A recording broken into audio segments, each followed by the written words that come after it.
So, hello and welcome to the Ham Snake Podcast. It's a podcast where we read Homestuck and tell you about it. I'm Alex, and I have not read Homestuck before. I'm Lydia, and I super have, and we did that backwards, and that's okay, because that is, not even the weirdest thing that's happened today. So, we are going to be rehashing. So we went half an hour into this recording, and I did not click record, so this is attempt number 2. Yep. But that's fine, because this is a good cold open. Not as good as the one we had before, but we can't play that one. Damn, it was really good.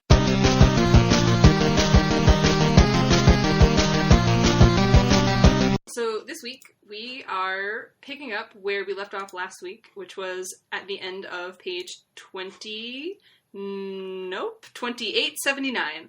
And let me see if I can do this from memory, because I'm not going to look the notes up again. Basically, we left Rose having just escaped a lab on the imminent edge of destruction, according to a countdown clock, having learned some things about her past cat Jaspers and interact with a purifier a little bit, kind of like the one that we left WV with. We left John mucking around. Oh, we left John in his room having a mental breakdown because his dad is a normal businessman and he doesn't actually love clowns, and fruit gushers are made by Betty Crocker. Dave, for the nth time in a row, was just still in the middle of a fight with his brother, just kind of being held at bay for a while. We're not talking about him. Yep. Who else?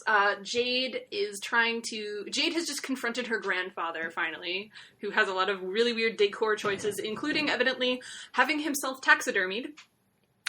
Oh, I thought that she had him taxidermied. Oh, I get the impression that, maybe he wrote that in his will. Yeah, maybe. That's actually completely left up to interpretation, so I kind of like the idea that, she just assumed that would be, the proper thing to do. Yeah. Anyway, so she confronts her taxidermied grandpa, and she's out trying to find her pet to go feed it an irradiated steak. Mm-hmm.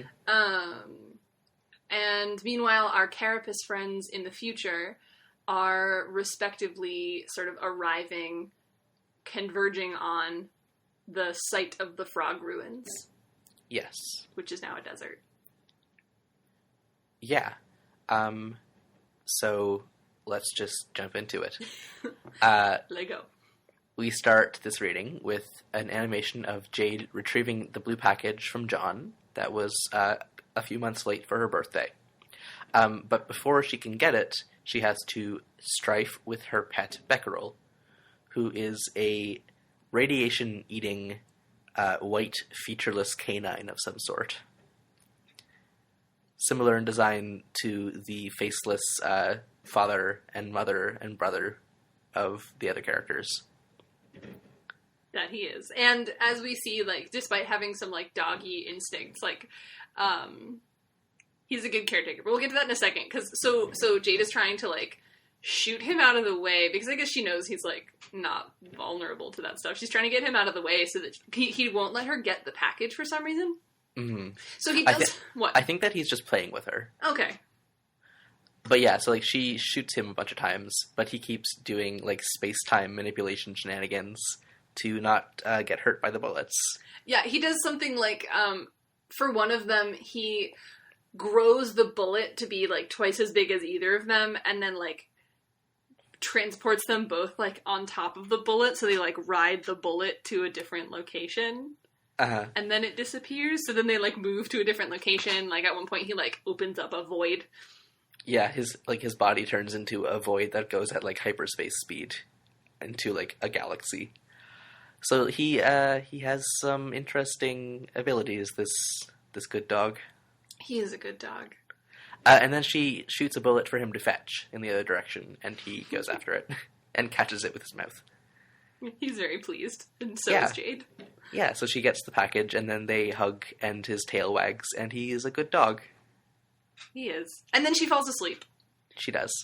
And he is a great dog, because he picks her up and takes her home and puts her to bed. Mm-hmm. And then we cut to Rose, who has transportalized successfully out of this imminently disestablished lab. And she is in what she realizes must be her mom's room, which she has never seen before. Yeah, so there's like a wall-to-ceiling shelf of just alcohol, and apparently no furniture. But it's probably her mom's room. It, like, seems that way. Mm-hmm. Meanwhile, then, as she's looking out the window of her mom's room, she's like, why has the lab not been, like, struck by a meteor and destroyed yet? And the lab gets struck by a meteor and destroyed. Yeah. And then the glass shatters in the window, and, like, fire comes into the house. And it looks like Rose is in trouble. But then we go back to John.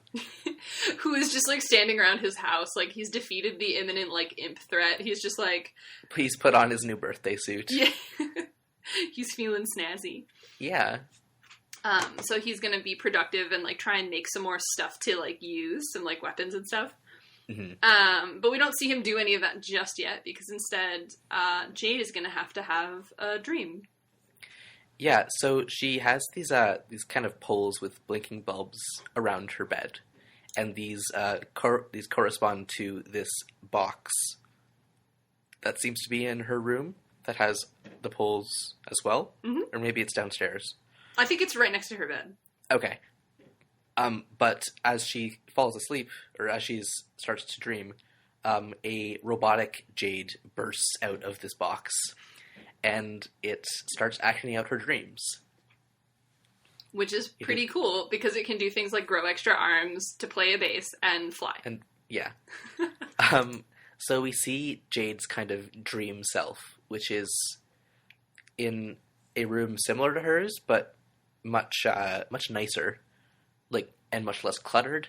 And also she is wearing a yellow dress, and she can fly and stuff in her dreams.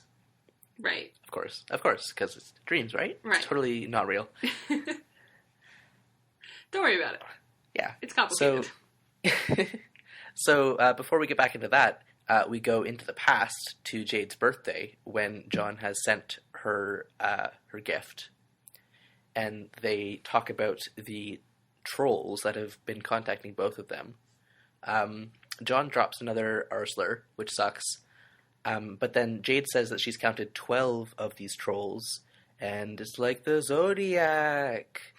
Because I know from fan art that the trolls wear Zodiac symbols on their shirts. So I assume that there were 12, and this seems to confirm that. Confirmed. And we also see that John changes his handle to try to get the trolls off his tail, from ghostly trickster to ectobiologist, which it has been for the entire comic so far. Right. So some, like, backstory to these children. So he's the only one who doesn't have a G in his handle, right? Yeah, like yeah, I think they all have G's, in fact. Yeah. Or no, Tentacle Therapist has T's. They have C's and G's and T's. Oh, is that? Oh, that's like DNA. You noticed. Huh. Well, huh. All right. I didn't notice that before. So we go back to John in the present, and he goes back into his room, and he sees that his posters, his beloved terrible movie posters, have been vandalized. They have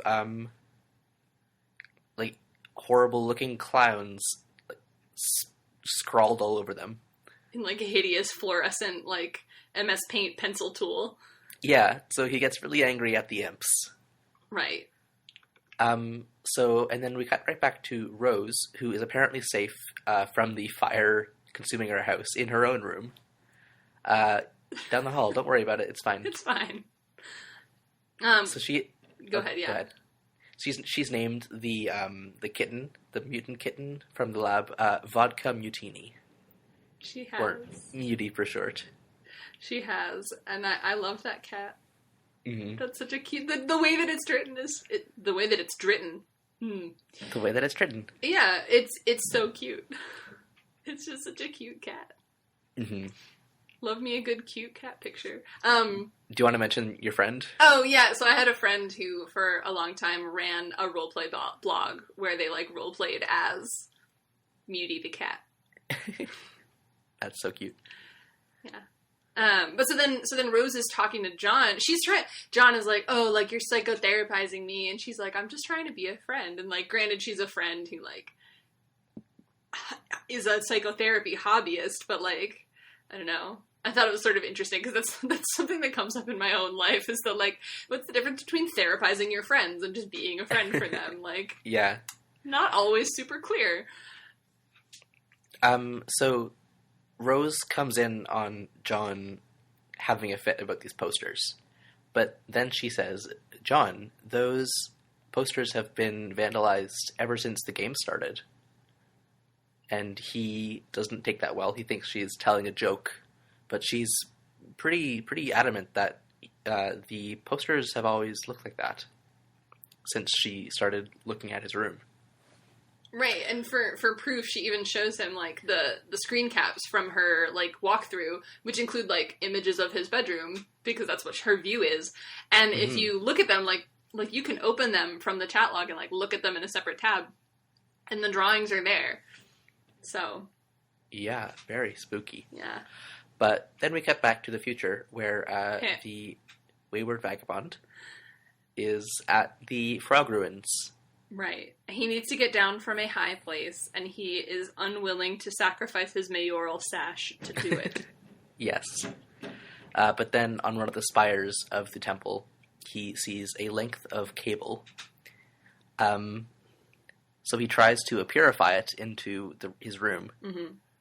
But the purifier mysteriously gets reset to a few hundred years earlier. And by mysteriously, we mean he puts his soda can down on the button that homes it in on the day that is the present day in the story. I didn't see that. That's hilarious.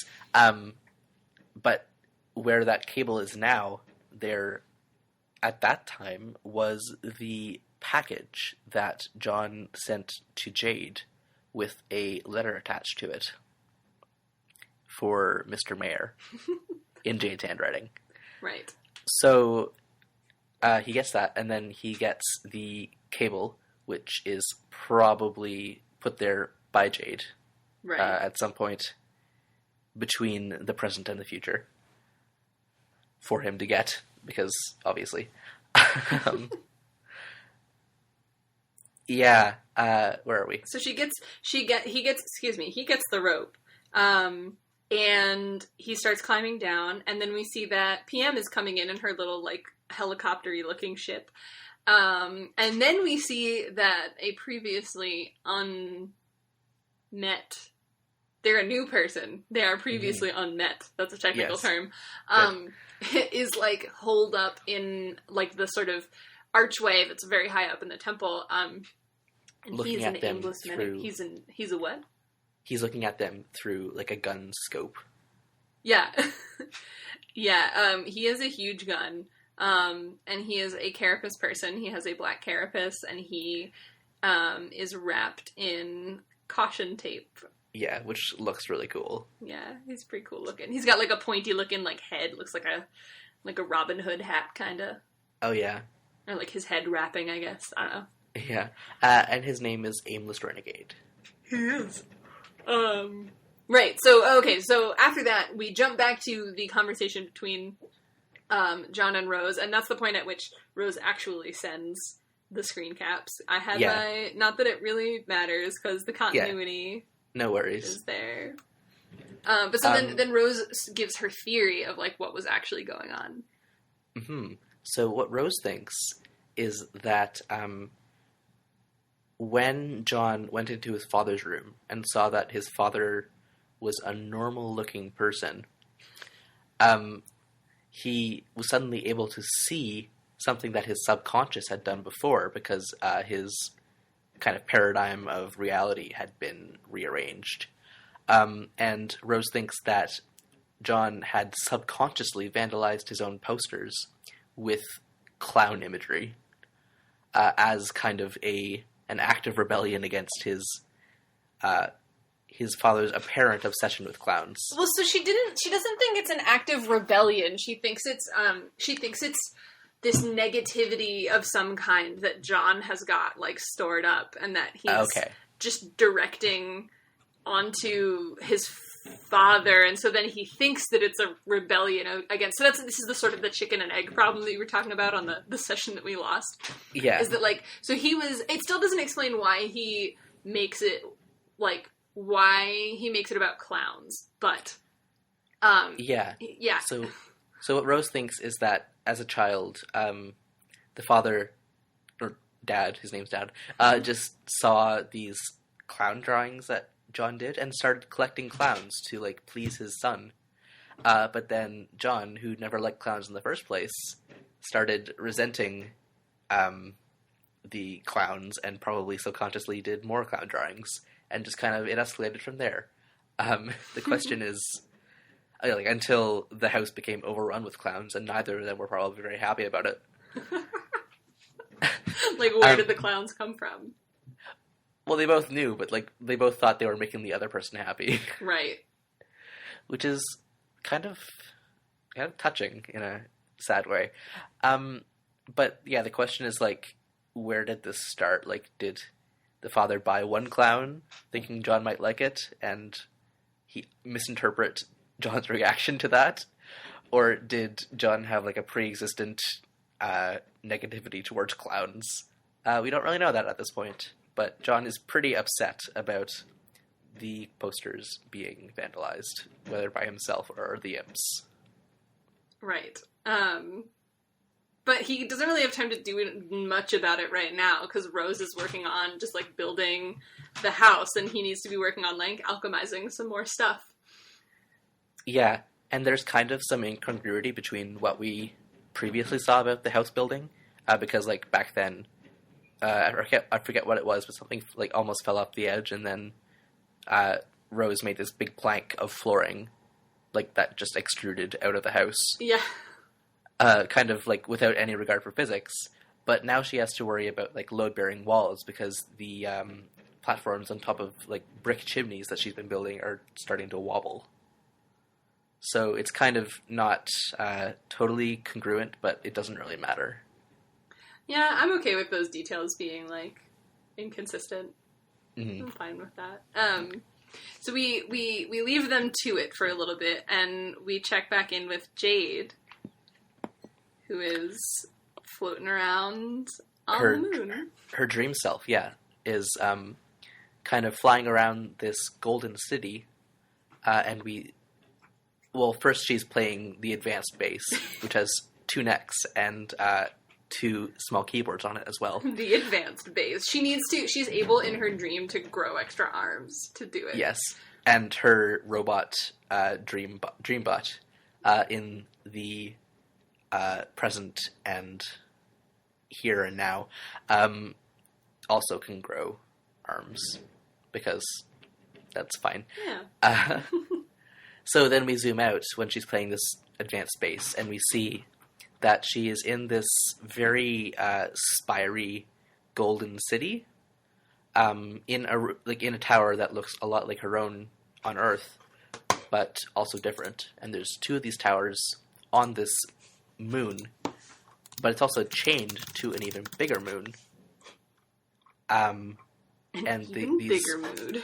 These 2 moons, you're tapping. I'm trying to find sorry, I shouldn't be typing as you're going. I'm trying to find the bit on the cosmology that I want to talk about. Okay. Sorry. So these 2 moons are orbiting around Skaya. That they are. And then we zoom out a little bit more, and we see that, like, this construction is called Prospect. Yes. We really powered through that. Yeah. Yeah. So, folks, this is where we realized I wasn't recording. So that probably sounded a bit rushed, but now we're back to not knowing what we're talking about. Right. So Lydia is looking for a reference that we've already seen to this construction, this Prospect. And you say Nana Sprite talked about it? Yeah, and we're in the medium now. A realm that is a ring of pure void, dividing light and darkness. Okay. And So above the medium, beyond the seven gates, residing at the core of the Incipisphere is a place known as Skaya. Legend holds that Skaya exists as a dormant crucible of unlimited creative potential. And then Nana Sprite gets real cagey about it and doesn't really tell you very much else. But this actually goes back to when we were talking about kernels, also, the kernel sprites that we interacted with right when we entered the game. So the kernel divides, right? One is dark and one is light. Right. And they carry the information that was, like, embedded in them when they were prototyped, like when John threw that Harlequin doll into it. And then his grandmother's ashes. Yes. And so, so the Harlequin information goes... So it's embedded in these, like, dark and light halves, and they go to orbs that are atop spires. And... Okay, so what do we hear? So one goes down to a kingdom entrenched in darkness, the other up to a kingdom basking in light. Each comes to rest in an orb atop a spire, of which there are 3 others in kind. The 4 spires are situated above a throne, and these 2 thrones preside over the 2 respective sovereign powers. This is a war that the forces of light are always destined to lose. So we're seeing the actual, like, cities, like, the orb atop a spire, like, that's Jade's room. Yeah. And so that presumably is where her, like, kernel would go once she entered the game, right? And so the corollary is that there's going to be 2 on this planet, and then there's going to be another 2 on a different planet. Right. And we've just learned the name of the one place, which is called Prospit. And it is the home of the Kingdom of Light, or whatever. It's called the Golden City. The Golden, yeah, that's just kind of euphemistic. Okay. It doesn't really have a name, it's just called Prospit, but... Gotcha. And it's just cool as hell to look at! It's so cool! Yeah, it is. It's really gorgeous. It's like, it's not... Kind of like, we've seen the Dark Kingdom, and that was a very, like, hauntingly, like, an eerie kind of beauty. Like, the found imagery of, like, towers in purple. Yeah, it's all very Gothic, like, in the classical, like, architecture sense. Yeah. But this is, like, these 2 moons linked by a golden chain, and they're all, like, covered in golden spires, and it almost makes it look like a kind of crystal that's, like, extruded out into these, like, layers of spires. It's very beautiful. It really does look that way, because it's not spherical, it's a pentagon. It's like a pentahedron. When we zoom out really far on it, you can see that it's vaguely, like, pentahedral. And yeah, it's, like, very Baroque. It's, like, it's so, oh my god. Like, so much of the art in these comics is, like, simple and cartoony and stuff, but, like, when it's pretty, it's really pretty to look at. Yeah, for sure. So anyway. So that's where we are going to start babbling again. From here on out, we have no clue what the hell we're doing, so returning to your regular programming. So, Jade's dream self flies out into this golden city. Meanwhile, her robo self is flying out onto just, like, the hills outside her house. But in the dream, she sees a white carapace person. In my notes, I said cartilaginous, but carapace is the word I was looking for. It's not cartilage, it's carapace. They could also have a cartilage skeleton, you don't know. You're right. And you mentioned that this person looks awfully familiar. Yes. And we cut directly to Peregrine Mendicant. Yes. Who is this person probably in the future? I'm going to go ahead and say. And then we see that Jade's instructions for the Wayward Vagabond with this package are to give the package to Peregrine Mendicant, who just arrived at the same scene.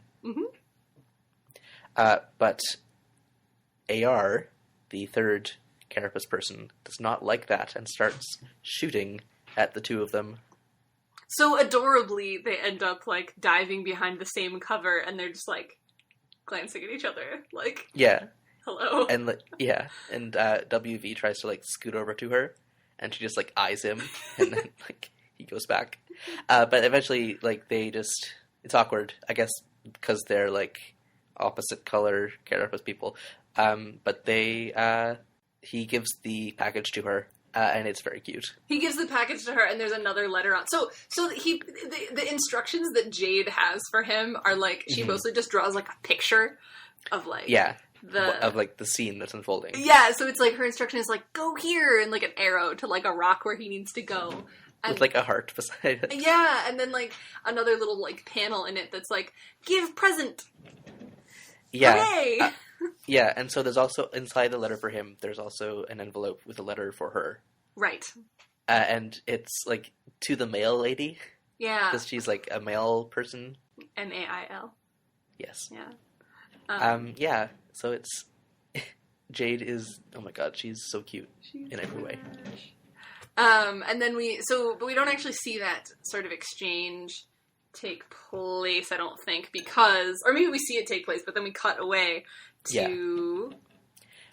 Jade in the Dream City, in the Golden City, has flown over to the other spire on this half of the moon, and inside that room is the sleeping John. But he is having a bad dream, it seems. Yeah. And Jade is like, I don't want to wake him up because he'll wake up in his own time. But notice that the scribbles from his real bedroom are sort of like holographically projected on his walls here. That's interesting because what I saw that as is that the Dream John is the one consciously doing the scribbles, and that's done unconsciously by the Earth John. I don't remember exactly how that works. You might be right. Okay. They look flickery, but that could be a function of the light coming in through the window. Yeah. I don't know.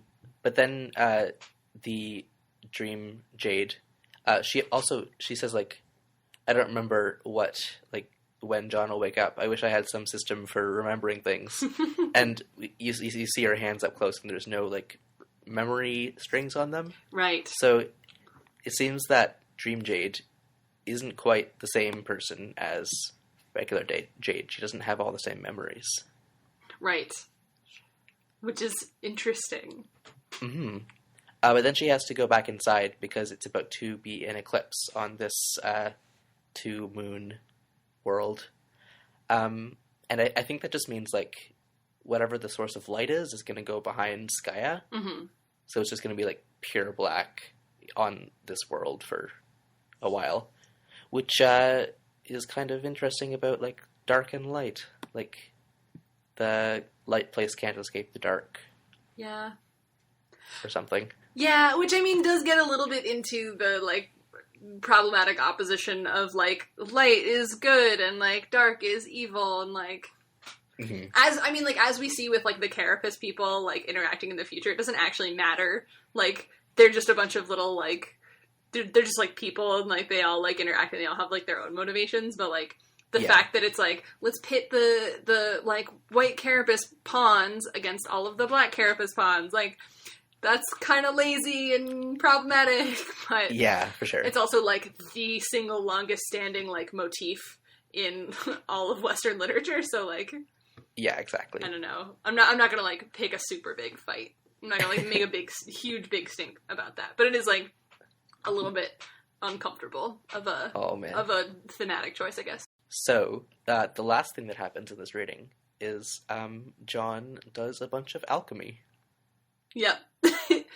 Some alchemy fuckery. And it's really funny. Like, you wouldn't think that just, like, combining objects would be so funny, but it's really funny. Yeah. So, first, like, Rose says, I'm gonna go, build... a bunch of stuff, and, like, let's not waste any grist, like, let's be economical. And then John decides to just, like, fuck around with, like, grist and make a bunch of stuff that he doesn't need. Well, like, it's useful. More of it is useful than isn't. Oh, no, yeah. I mean, I'm sure, like, every single one of these things is going to come up again. But it's just, like, funny that she's like, hey, like, let's be smart about this. And he's just like, oh, I'm going to, like, combine my Slimer shirt with my birthday suit and Then I'm gonna combine that with Wise Guy pack of cards, and now I have like a card like launching slime suit. It looks really slick though. It's like a dark teal Yeah, with like a black shirt and a green tie. Mm-hmm. Pretty swanky. Which is like, I don't know, I find it like, okay, so the character designs in this comic, I think I remember saying in the beginning, like, they get super good. This is like his leveled up character design. This is the first of multiple. The new costume. Yeah, and everybody gets a bunch of them. Like in Avatar, when they get a new costume, you know, like it's a new arc. They've leveled up, yeah. Yeah. So it's like cool in that way, but I also think it's a little bit funny if you actually remember that this is a 13-year-old boy. Yeah. And he's got his little swanky suit on, and I'm just like, yes. Yeah, and he also, he combines the PDA with his glasses, and they become, like, cyber glasses, and, like, this is years before, like, Google Glass, and it's pretty incredible that Hussey predicted the wild success of Google Glass, and that everyone now wears those. I know, it really took the world by storm. Mm-hmm. They're called the serious business goggles, and they are gray, and it's fantastic. Yeah.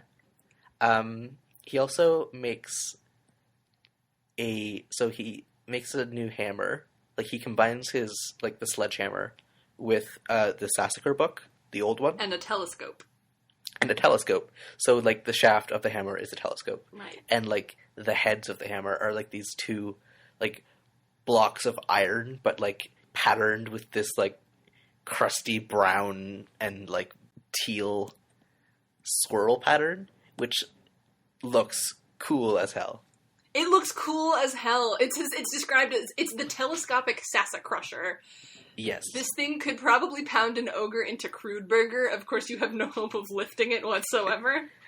Yeah. And it's really funny because you see the image and you're, like, scrolling down and it's like, oh, that sounds so cool. And then, like, you see the hammer first, and then it's just John in, like, an empty white panel looking at this hammer with just, like, a frowny face. Yeah. But then he also, he makes, he combines the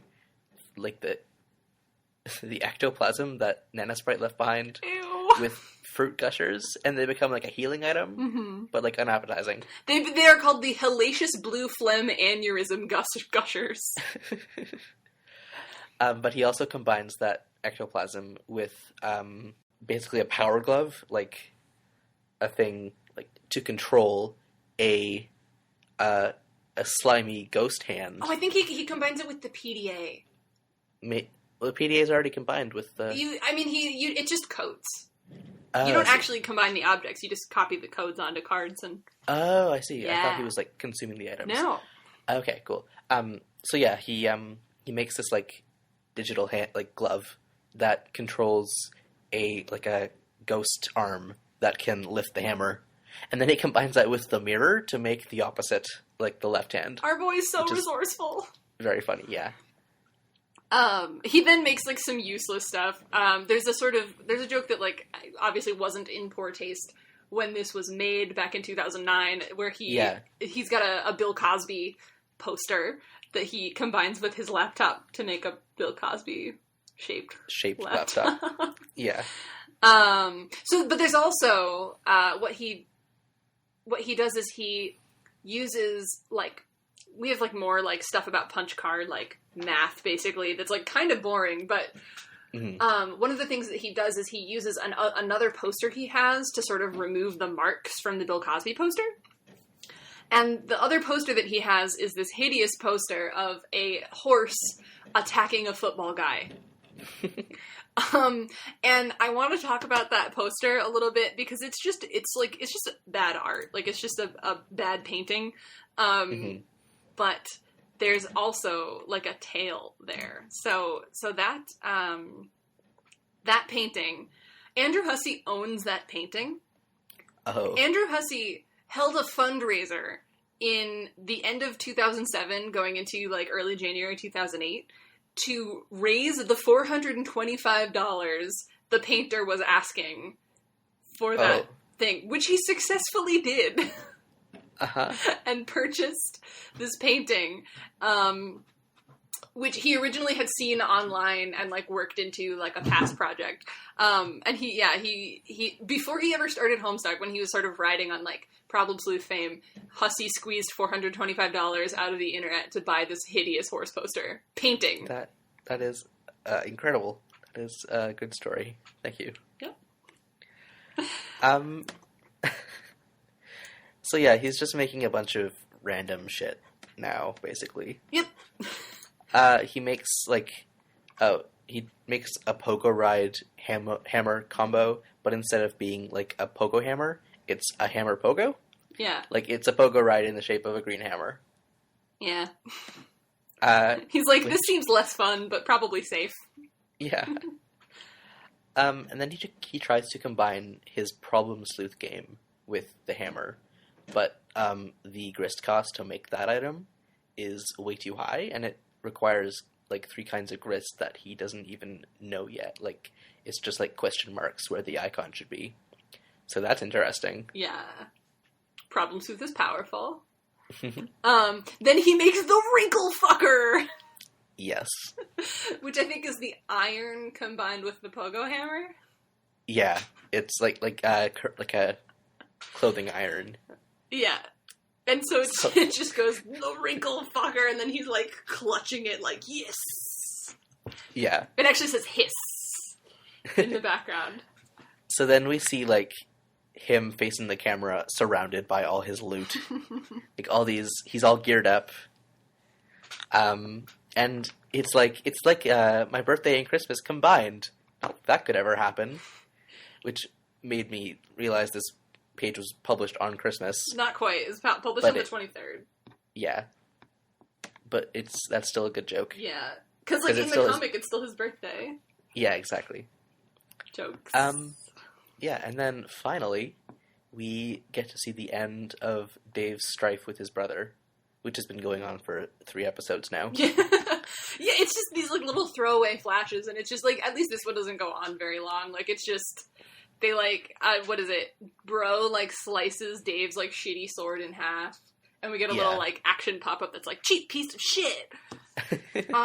Dave like slices Cal into a bunch of pieces. Yeah, which I'm not too sad about. Yeah, no, me neither.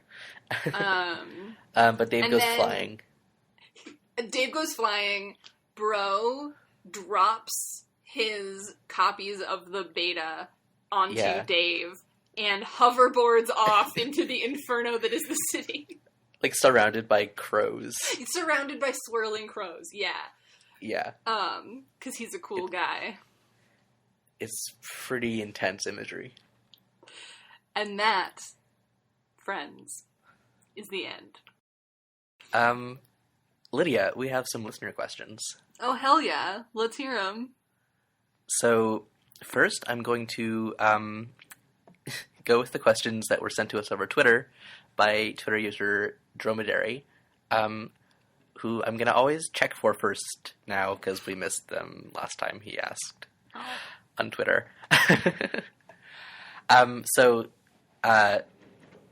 Brian Dromedary asks, what would our chum handles be, and what would our text colors be?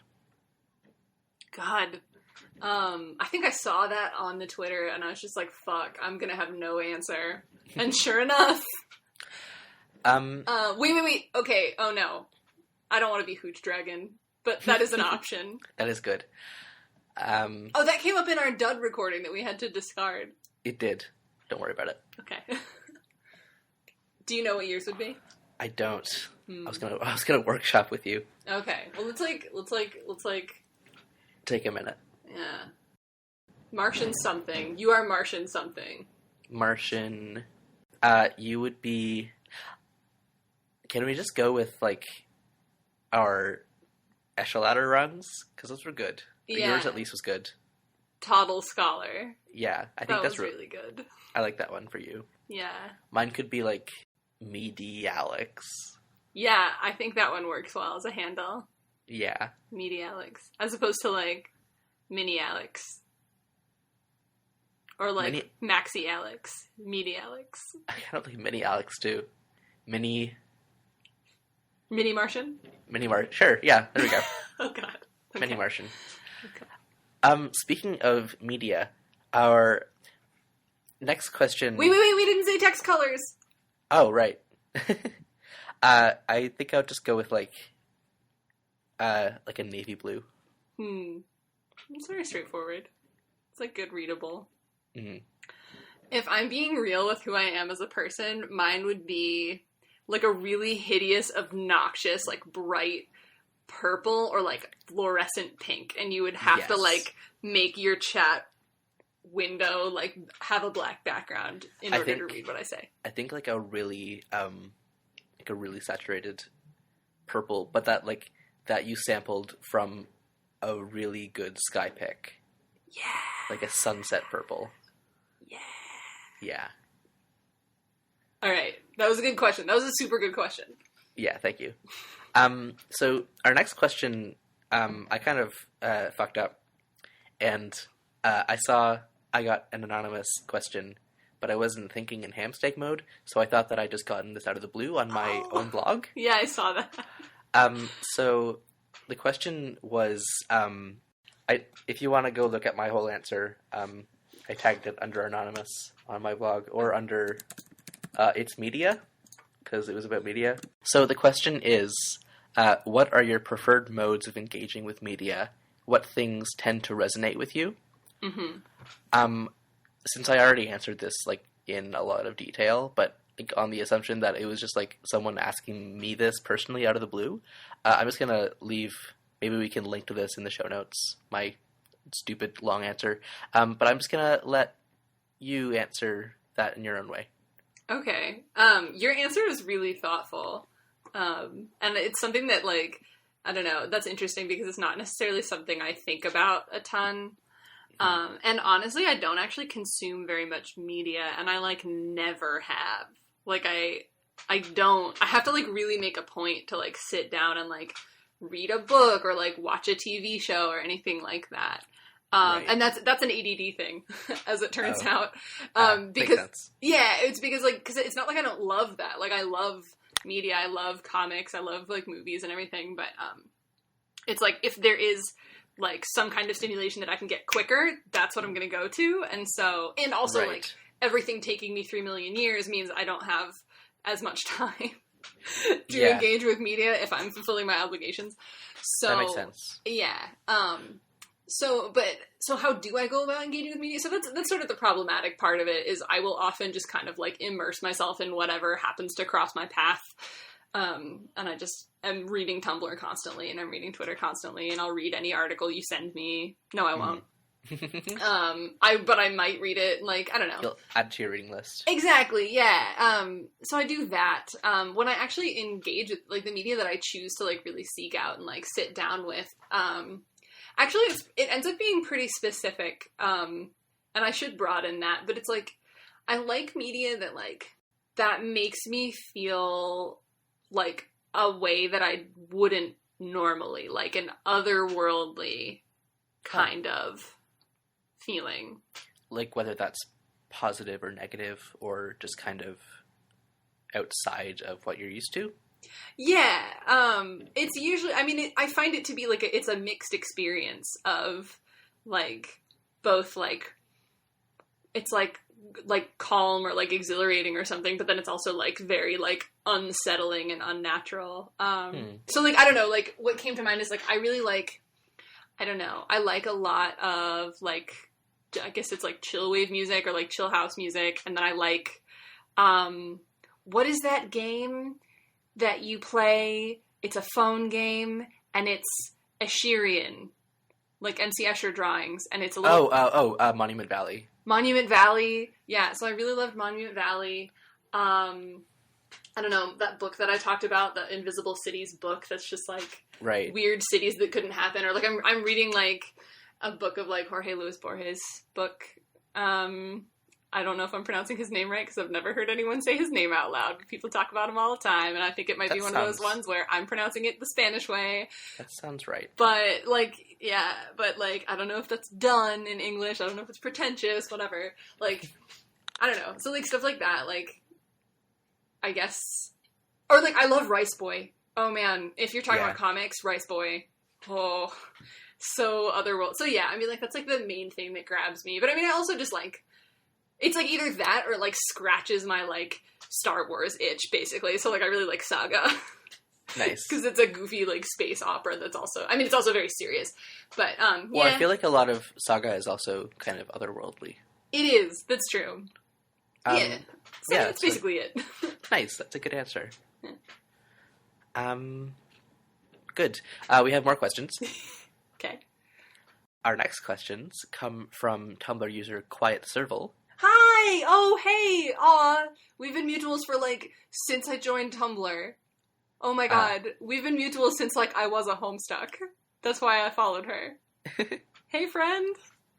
Well, thanks for listening, and thanks for sending in some questions. Yeah. So she says, "Hi, finally sending in some questions to the podcast. Also, sorry if these are repeats or something you've discussed before. I'm currently making my way through the episodes." Oh, thank you. Number 1, what made you two decide to do a read-through of the Homestuck via audio podcast? And number 2, what are some of your favorite dialogues you've read through? So I feel like the first one we've covered in a previous episode. Yeah, basically, we were having a Twitter conversation.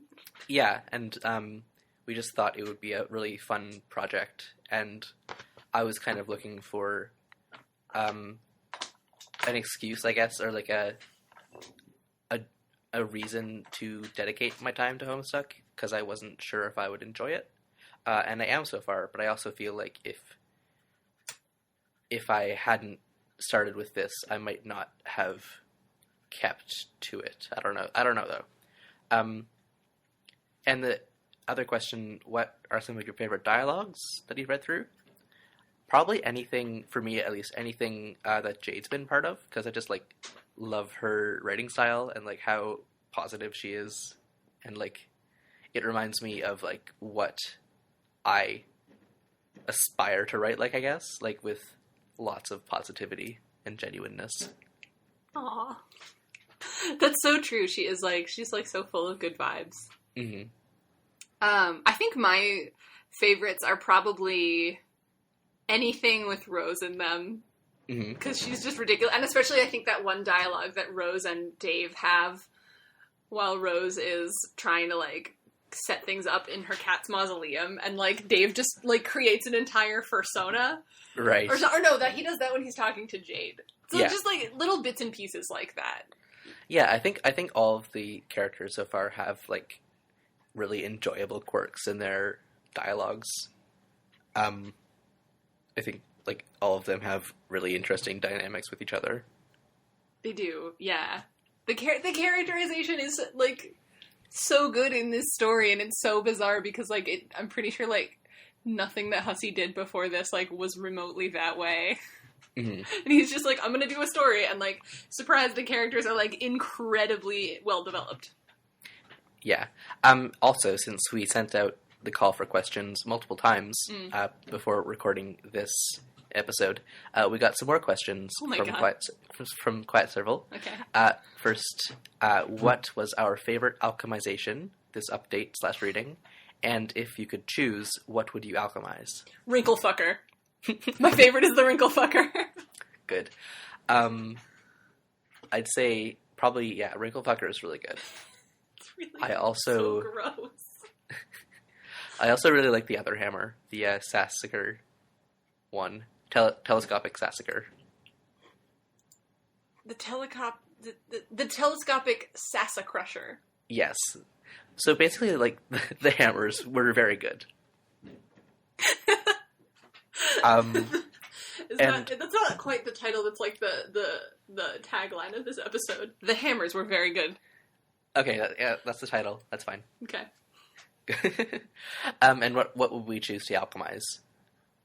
That's kind of That's so that's like the question about, like, what useless items would we, like, combine uselessly? Oh god, but, yeah. Like actually useful?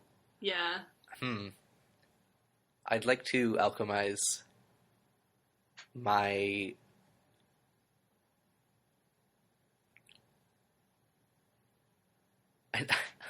I want to say I'd like to alchemize my Wii with my phone so that I can play Wii games everywhere. Nice. Yeah. The kids do that a lot. They just, like, use alchemy to create technology that's, like, way ahead of the current cutting edge because magic. Right. Yeah. What would I do? I kind of feel like I would alchemize a bunch of different Christmas lights with each other so that I could just have, like, any color that I wanted. I'm pretty sure that you could do that if you, like, shelled out several $100s. Yeah, but I don't want to. The whole reason I use Christmas lights is because they cost $4 at the hardware store. Right. I made a very elaborate light fixture in my room by just, like, duct taping a string of Christmas lights in, like, an elaborate formation. It's definitely a huge fire hazard, but it also cost me, like, $4 to have a super cool light fixture. So, like, you know. Yeah, pretty much. So yeah, I would alchemize a bunch of Christmas lights. Nice. Next question is from friend of the show, Dwellington. Hi! He asks, what are your favorite and least favorite words? Want to go ahead? I'm thinking. Everyone always says moist, but I really don't care about the word moist. I think the word moist is just fine. Same, yeah. I think maybe one of my favorite words is cromulent. What? Which is from a Simpsons episode. So it's about, like, the founder of Springfield, and his like famous quote is something like, "A noble spirit embiggens the smallest man." And one of the people who's not, like, native to Springfield was like, "I don't think I've ever heard the word embiggen outside of Springfield." And then the other person turns to her and is like, "It's a perfectly cromulent word." And it's just, like, that kind of That's a good joke. Yeah, double layer of joke. And also, like, I kind of have used that with that meaning before, even though it's, like, completely made up. But now it works. Like, now it's real. The first word that came to mind for, like, my least favorite word is pustule. Ugh! Pustulio! Do you remember that one? No, what? Oh, it's an episode of Invader Zim. I never watched that. Oh god, I'm revealing myself to be, like, the Hot Topic tween goth that I was. I'm not surprised. I mean, I knew that you were the Hot Topic teen goth, but I'm not surprised that Invader Zim was part of that. Oh yeah. Okay. So I'm gonna say I'm annoyed by the word sanction, because I get confused about it all the time when I am reading, like, things, because it can mean both that you approve of something or that you disapprove of something. Oh, yeah. Like, I hadn't thought of that. Yeah, I fucking hate it. It makes me... I feel stupid every time I'm reading the news, because, like, people talk about, like, sanctions, but then they also talk about, like, sanctioning and, like, right. Pick one. Shit. Yeah. So that's my, like, least favorite word. I don't think I have a favorite word. It's all very context dependent. Pizza. No, pizza gives me a hangover. Pizza is a nice word, though. It is. I had just thought of a word that I do really like. Okay, good. I think the word is pizzicato. Ooh. Yeah, and it just means, I think it's in string music when you're plucking the strings instead of bowing them. So, I mean, like, it is a pretty sound, and then it's also just, like, it's such a delicate little word. Yeah, that's a really good answer. Yeah. Nice. Should I put in the... Oh! Another good word is hemiola. Music is full of, like, great words like that. Hemiola. I think you're just being very Italian-centric here. Stop! No, hemiola is just, like, Latin it. I think your Italian pride is showing. God, stop. New Jersey has the strongest state pride of any state in the union, far and away. Has the strongest straight pride? No. Probably. No. What? Probably wait, not. Sorry. By in the union, do you mean in the north? In the union. No, it's the union is the whole country. Like, the state of the union is the... I'm not sure I would agree then. What? I think that, like, Texas... They've done surveys. New Jersey has far and away the biggest state pride. Texas is a reasonably close second, but because everybody spends so much time shitting on New Jersey, and we are such confrontational people, like, at least people in Texas are, like, Southerners, and, like, yeah, they're Texans, but they're, like, mellow. But, like, we're uptight as shit. And there's a gajillion million of us on our 2 square feet of land, and New York City spends its entire time shitting all over us, so we all have a complex. I understand. Yeah. Our final question is from Anonymous, who says, you think Jade would rather fight a horse-sized duck or, like, 6 duck-sized horses? Oh, that's such a good question, Anon. Oh, really? Who are you? Because this is, like, a meme from Reddit. Oh, I know, but I think it's funny to think about. I guess. I just have, like, a viscerally, like, annoyed reaction to this question. Oh. Because, like, when I used to go on Reddit, like, interesting people would have AMAs, and, like, this would be the top voted comment, like, question. And I was just like, it got tired. So I'm going to let you answer this. Okay. Well, I'm not tired of this joke at all, because I've only ever heard it, like, once before. We had this conversation, like, when I was in high school, and I was like, this is really fun. So the novelty hasn't worn off for me. So I guess, yeah, maybe your choice of question is actually weak, but fortunately I'm the right audience. I think that Jade would rather fight the duck-sized horses, because she wouldn't end up actually fighting them, because, like, think about who she is as a person. Like, she would probably play them like a bass solo or something, and then they would just be her friends. Yeah. And I think she would prefer more friends. Yeah, like, I think part of what gets me about this question is, like, I don't want to fight any animals, and, like, I would love to, like, cuddle some tiny horses. Or cuddle one horse-sized duck! How cool would it be to, like... Have you ever touched a duck? Like, that's such a better question. Yeah. Like, would you rather fight or would you rather, like, hug?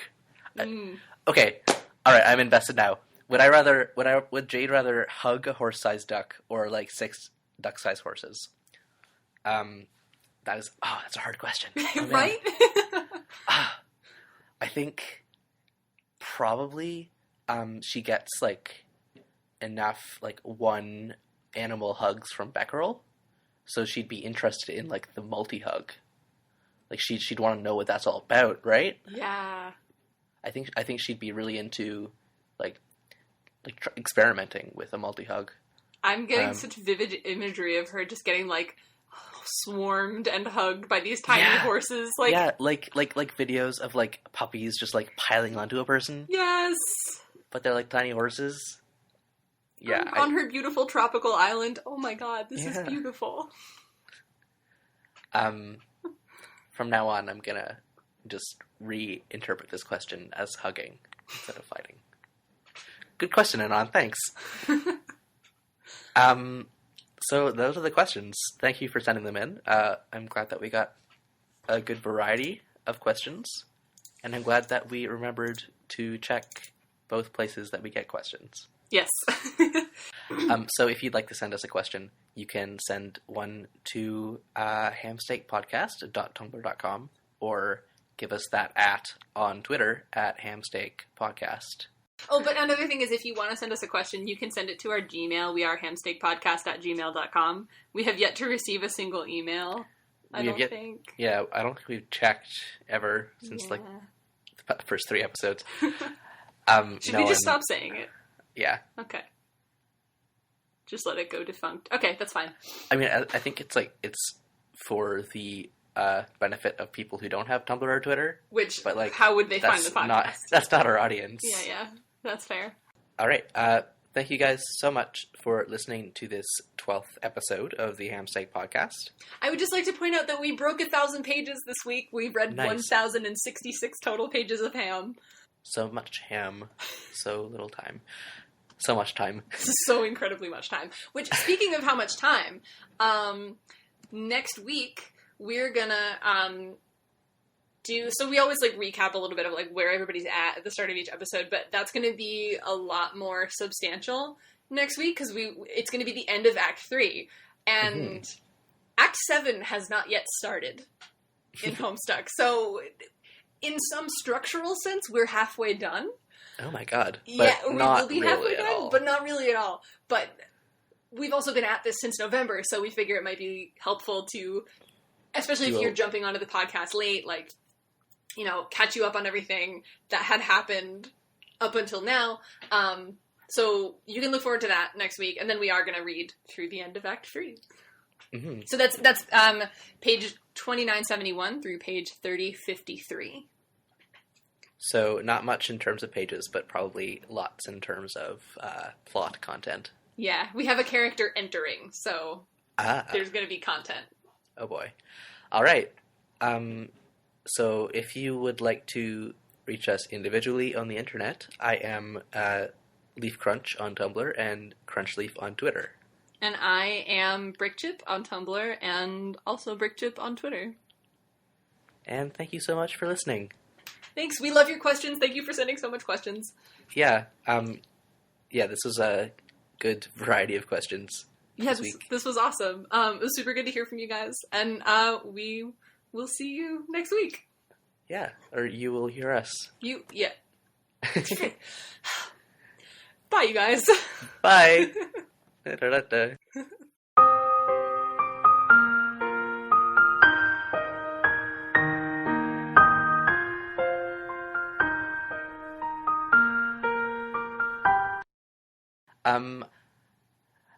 I don't know if I should put this in, but I've always found it really sad that the following words mean bad things because they actually sound like nice combinations of sounds. Okay. And those are diarrhea and gonorrhea.